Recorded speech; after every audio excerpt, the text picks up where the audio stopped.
On découvre ensemble l'histoire de Montreuil dans le 93. Et pendant le trajet, n'hésitez pas à vous abonner et à interagir avec la vidéo pour soutenir mon travail.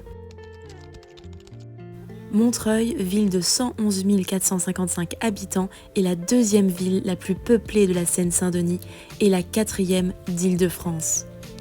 Montreuil s'est profondément transformé au cours du XXe siècle, au point de devenir l'un des bastions historiques du communisme municipal en Île-de-France.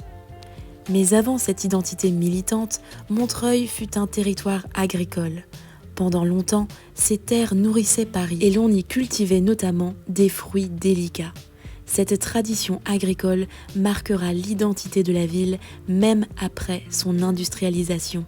Tout change dès les années 1880, avec l'arrivée massive des usines, métallurgie, imprimerie, meubles, tanneries, puis ateliers textiles ou laboratoires pharmaceutiques.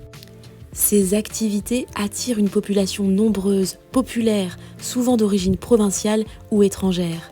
Montreuil devient une ville ouvrière, composite, animée. C'est dans ce contexte que la ville bascule à gauche.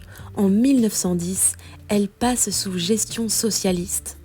Puis en 1935, le Parti communiste remporte la mairie, avec Fernand Soupé, ouvrier agricole puis ensuite dans l'industrie. Montreuil devient dès lors une ville rouge, l'une des plus anciennes municipalités communistes de France, et le restera quasiment sans interruption pendant plus de 80 ans.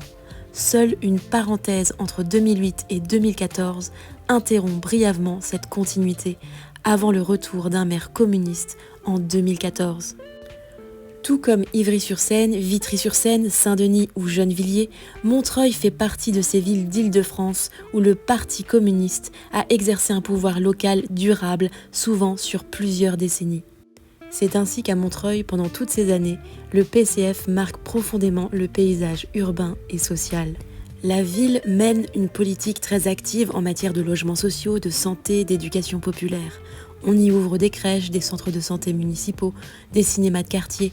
La politique est omniprésente, mais aussi enracinée dans le quotidien des habitants. Après ce petit passage dans les puces de Montreuil, quelques mots sur son histoire.